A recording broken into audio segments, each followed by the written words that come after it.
Vacinação, a gente sabe, né, que a vacinação pode ajudar muito na questão da retomada da economia, inclusive hoje na ata do Copom, o Copom foi muito claro em relação a isso, falando, né, atribuindo mesmo a nossa recuperação à vacinação em massa. O ministro Paulo Guedes já disse isso também várias vezes, ultimamente a gente vê aí várias pessoas querendo desapontar, falar sobre esse contexto nas redes sociais, na mídia. O presidente do Congresso mandou uma carta para o presidente dos Estados Unidos para comprar doses excedentes, até o ex-presidente Lula já pediu a Joe Biden também para convocar uma reunião do G20 para tentar tratar desse assunto.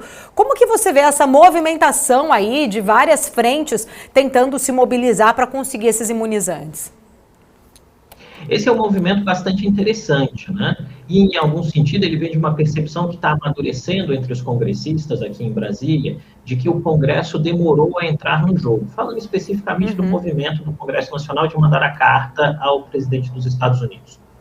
Havia uma percepção nos congressistas no ano passado de que, efetivamente, o governo teria a possibilidade de ter avançado e resolvido a situação no início de 2021.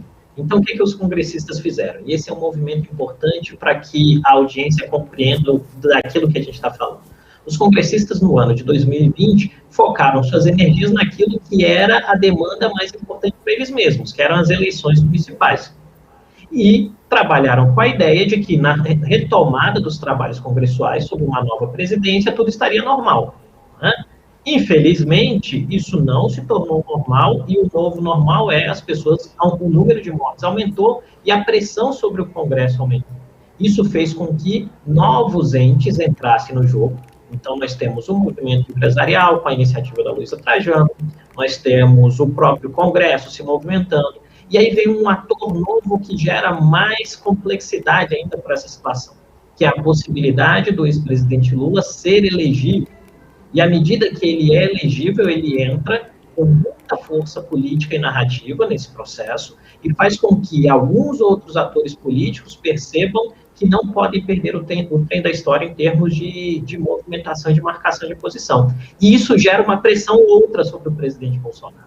E aqui é importante entender isso. Essa nova pressão sobre o presidente não significa que o presidente vai mudar toda a sua narrativa, mas significa dizer que o presidente começa a fazer ajustes. E aí, para aqueles que acompanham as falas do governo via organismos institucionais e do próprio presidente, algumas posturas foram ajustadas. O presidente passou a usar máscara, o governo passou a dizer que sempre procurou por imunizantes e que há uma pressão internacional pela busca dos imunizantes, que não é mentira, mas o fato é, em algum sentido, as forças políticas e institucionais demoraram a reagir. E, em algum sentido, o mercado, ao atuar de boa vontade, esperando que o governo e as instituições resolvessem o problema, chegaram ao seu foco de limite e falaram, olha, acho que nós vamos ter que nos pronunciar. E produzem uma carta para dizer, está na hora de vocês resolverem o problema. E esse é um elemento muito importante, porque ele mostra que a crise é, em algum sentido, tão grave que exigiu de entes do mercado pararem as suas atividades cotidianas para começarem a falar sobre política. E aí, este elemento é muito, muito sério, porque, em algum sentido, em uma democracia que é, em algum momento, instável e frágil, como a brasileira, uma democracia de baixa qualidade, as decisões políticas acabam gerando interferência nas forças de mercado e afetando, em alguns sentidos, os investimentos e as economias daqueles que querem, em algum sentido, construir o seu futuro a partir de ações e investimentos.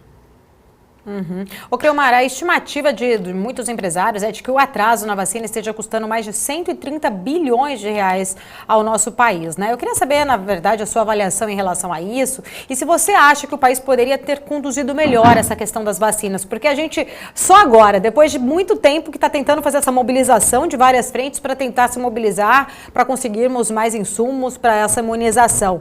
Como que você vê, na verdade, como foi feita essa condução aí sobre a questão das vacinas? Tá, essa pergunta é excelente e bastante difícil. Mas eu creio que, em algum sentido, o que nós temos é o governo federal optou por uma estratégia que, em algum sentido, dava a impressão a ele de que a situação não seria grave e de que você poderia, em algum sentido, manter a roda econômica girando, porque havia uma pressão por crescimento econômico, sem que a pandemia gerasse algum tipo de constrangimento direto a essas atividades. O problema fundamental, e aqui eu acho que é importante deixar isso claro, os presidentes nunca tomam decisões sozinhos, né? O núcleo que ajudou o presidente Bolsonaro a montar as suas convicções e a sua abordagem sobre a crise fez uma avaliação equivocada da situação. Fez uma avaliação equivocada ao subestimar o impacto da pandemia, fez uma avaliação equivocada ao apostar em apenas um imunizante, que foi o da AstraZeneca, fez uma escolha equivocada ao criar um ambiente de polarização contra governadores e prefeitos no que dizia respeito aos decretos de movimentação de pessoas. O que nós temos visto hoje é que países que foram mais eficazes na escolha de estratégias acertadas, e aqui a gente pode ter como exemplo a Nova Zelândia, que a vida já está normalizada praticamente, Israel, que já vacinou quase 80% da sua população, e os Estados Unidos, que tem vacinado um número enorme de pessoas todos os dias, isso dá a possibilidade de resolver o problema.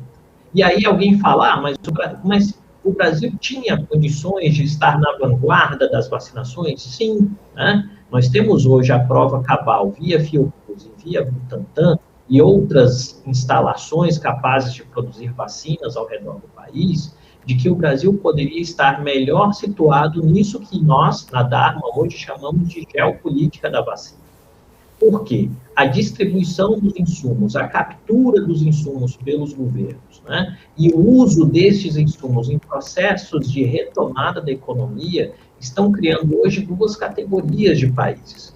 Aqueles países que acertaram a estratégia e que conseguirão fazer uma retomada econômica muito rápida das suas atividades, e aqueles países que ainda patinam na construção desses processos e vão ficar um pouco mais para trás. E aí, para nós termos uma ideia, por exemplo, os Estados Unidos estão muito acelerados em termos de vacinação.